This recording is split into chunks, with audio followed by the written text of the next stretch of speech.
Stuart, first of all, before we get on to club match, just wanted to get your thoughts on Liam Kelly making his Scotland debut. What did you make of it, and how proud did it make you as a Motherwell manager? Listen, I was delighted. Obviously, there's a real affinity with Liam, with this football club, for what he's done and how good he's been here. You know, he's our captain. He's our captain for a reason, because of the type of character he is. Because it's a little bit unusual now, isn't it, in the modern game, that you see a goalkeeper as a captain, and I think that speaks volumes for not just what he does on the pitch, but what he does off the park. I've got an excellent relationship with him. I trust him implicitly with sometimes the messaging that needs to go to the group, and the managing of a changing room, which I spoke about way back when I first came in. And he's exceptional at all of those things, and I think there's a part in it as well, and I would imagine that most people would see that when you turn up continuously towards, at camps. It's an honour to be a part of the national setup, of course it is.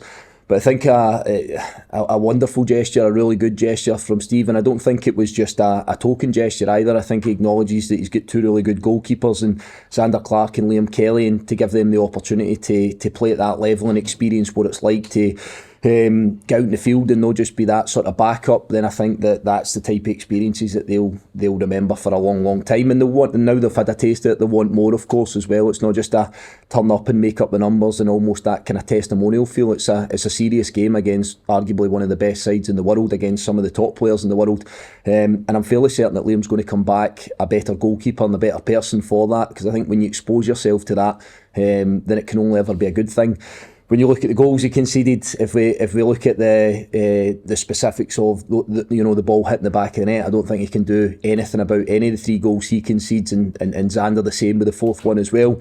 But I think getting that fingertips to knowing Liam, having spoken to him yesterday, getting the fingertips to the penalty is something that's going to irk him. But again, arguably the world's best player that's put that in the back of the net, so he'll take loads from it. But I'm delighted for him, and I think it gives him a real boost coming back into our group today. Do you think that he can transfer that amongst the group? He's the leader of the dressing room. Will he come bring a spring in his step to everyone, do you think? Yeah, I think I've probably looked at a bigger picture, to be honest with you, and to see Motherwell players involved in the Scotland setup for where they are just now. Again, I know it's been a long road, it's been a tough road for us as a nation to get to two major tournaments, two European Championships in a row. But also look at Max Johnson taking that step into the senior squad as well. I know he didn't go in the park, but I think that's a lesson learned for a lot of people, that maybe where we're operating, where we're playing, you're not 5 and 6 steps away from making that jump. Max Johnson out on loan to Cove Rangers this time last year, now finds himself at Sturm Graz. He now finds himself making a leap into a squad to play against France from the under-21s game that I was here watching on Friday, and Steve Clark and his staff were here as well. And I think that just shows you what's achievable and what's possible. And I always talk about pushing boundaries. You guys have heard me saying that so many times. It's not just about being here and doing your job. Yeah, that's the fundamental. That's so important for me, and it's so important for this football club. But I just think it shows players that you're not too far away if you're performing consistently, and your numbers are good, and you catching the eye of the general public in Scotland, then I think you see a manager that's prepared to give guys an opportunity. And it doesn't matter whether you're playing for Arsenal, Man United, Liverpool. There's guys at Hearts and Motherwell and clubs like that are getting a little opportunity in the squad, and I think that's a huge shot in the arm for certainly us as a football club. Have you had a chance to look back over the international break at your recent matches? Obviously 4 losses in a row. Have you been able to analyse them in more depth? Do you feel that the losses, on paper it looks bad, but does it look more harsh than it actually is? How do you feel? Yeah, I'm going to introduce you to our analyst downstairs, and you're asking me if it's been analysed and if we've reviewed it. Geez, yeah, we do substantially, not just getting to this point in an international break. We probably go into the international break really set within ourselves about what's been good, what needs improvement, in areas that we need to try and develop and adapt. So from my point of view, I'm not really changing my mindset of where I don't ever think you're far away from it after the game. I know emotion can run high, but I still look at St Mirren, Rangers and Celtic and say that the performance levels was top drawer. I don't waver from that. I won't change my mind on that, albeit it was a couple of 3 games where there's a goal deficit.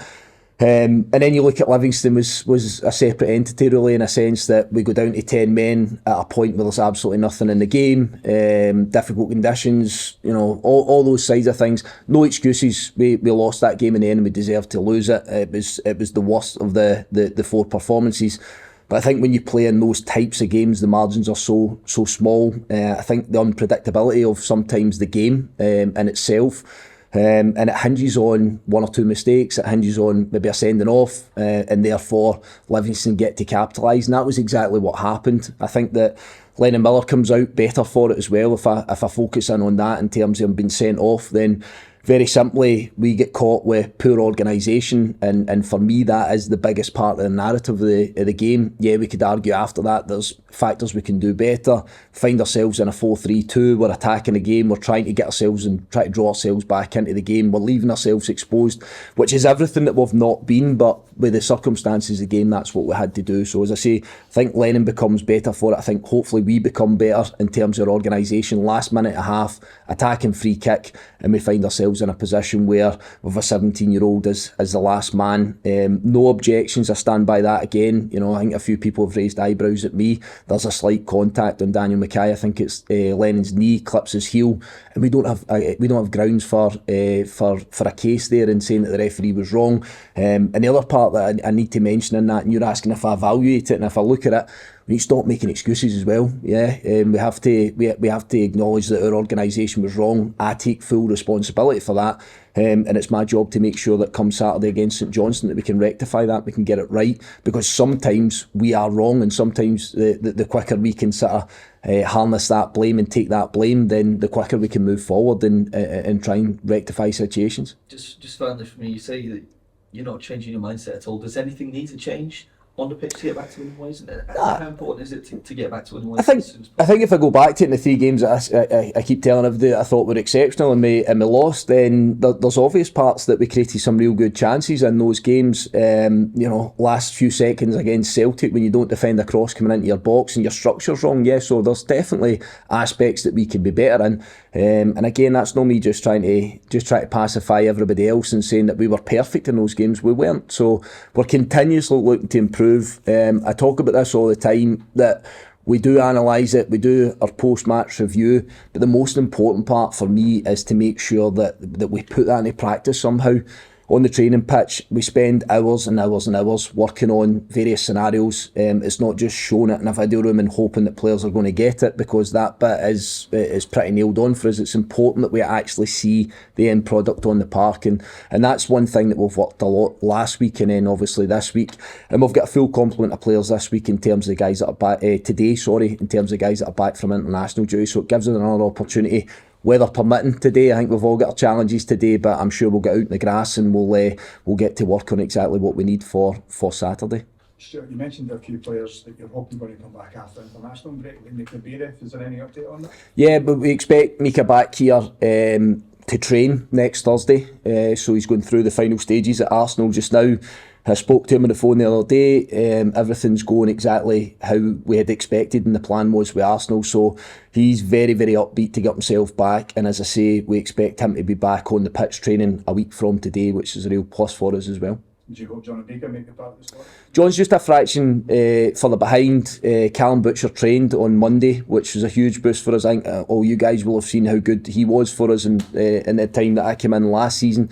And unfortunately playing at Livingston, I think simply just by jumping and landing, then that created that issue where he had to have surgery, and he's went through a pretty rigorous rehab process. But I watched him on the training pitch on Monday, and it was an absolute breath of fresh air to see him back in his first full session and to see the levels that he hit on Monday. I'm not naive enough to think that there'll be a kind of lapse and there'll be a bit of lull. Sometimes that can happen when you've been out for so long, but to go in his first full session with the rest of the group, full contact, then it's safe to say that I was pretty impressed, and it's safe to say that he looked as if he was not a million miles away for the levels that he left when he dipped out in May against Livingston. Other than that, how is the squad? No, that's it. We are where we are. I think we've had such a tough period with injuries, and again, we've never made that as an excuse. We've taken it in the chin. The medical guys have worked tirelessly to get us to where we are. So we literally sit with Calum Butcher coming back on the park, Mika Biereth to come back next week, and I'm thinking that John Obika will not be too far away from that as well. And touch wood, if we can get to that stage, then that's a full complement and that's everybody fit. So we always know that when you get 2 or 3 back, then sometimes other things can rear its head. But hopefully we can stay with a full complement of players, which gives me some real good options to choose from in all areas of the pitch. Last question from me: what do you expect from St Johnstone? What do you expect from Motherwell? I know what I expect from us. I think that's a given. I think that level of consistency's been there for us, so nothing massively different in that sense. But in terms of St Johnstone, they look as if they're a team for me that are making small steps to improvement. They look as if they are getting a few players back themselves. I know they've had a pretty substantial injury list as well. I've started with Steve McLean at a couple of games recently. And I know that that's been a challenge for them, but I just look at, I'm looking at them as a team that's improving. I think that a lot of people have written them off, and I think a lot of people have spoke about them, sort of bottom end of the table and all the rest of it. I've also heard Stephen talking about that being a motivation for them, and rightfully so. I don't look at it that way at all. I don't buy into it at all. Look at the group of players that they've got, guys they've got coming back from injury. You look at the likes of Nicky Clark and Kane up top. These guys start to offer some real options to them as well. So they've had a couple of really good away performances when I look at Celtic and Aberdeen and getting a point to board against both these teams. So it's going to be a difficult task for us on Saturday, no doubt about it. Can you feel for Stephen McLean in the sense that he's not got a win under his belt just yet, like early on in your managerial career, if you experienced that kind of sticky patch? No, I've not, and listen, I don't think Stephen will want me to sit here and feel sorry for him at all. I think that he'll be a guy that will go on and have a really good career as a manager. Quite clearly, they're going through a tough spell in terms of trying to get a win. We're desperate for a win as well. I don't see their motivation being any greater than ours. We've had a terrific start to the season, but as I say, I don't think he'll be wanting me to feel sorry for him. But through a couple of conversations with him, I know the kind of guy he is, and I know he was a kind of fiery type as a player. It looks as if he takes that in towards his coaching and management, which I often think can be a good thing. I think it's fair to say that he won't want his players to feel sorry for them, and I think that they'll be fully intent on trying to beat us on Saturday. And I think that they've shown shoots that they're well in games, they're well involved in games. Their organisation looks as if it's at a decent level, and I think that they'll be trying to pitch in with a few goals to try and make a difference. It's our job to try and make sure that doesn't come to fruition on Saturday, and that we can be at our absolute best. But again, I go back to, there is no easy game in this division. I think I've had a few conversations with people almost acknowledging that this is a freebie and an opportunity to get back into winning ways. I think anything but that. I really do. I think with the position they find themselves in, desperate to get that first win, I think that puts another layer on it again. I think it makes it really, really difficult for us. So we as a group, last week and even this week, we've spoken about that, and we realise how difficult a challenge it's going to be, especially away from home. And by the look of it, we're going to have some serious weather conditions to deal with as well. So we embrace it, we look forward to it, and fingers crossed we come out on the right side. Calum Butcher close to playing, or you have to wait a wee No, while?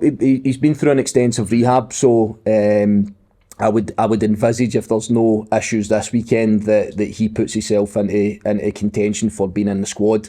It would be a massive ask to go and throw him in to ask him to start the game. But I've been really pleasantly surprised by his fitness levels and where he finds himself at this early part of the week.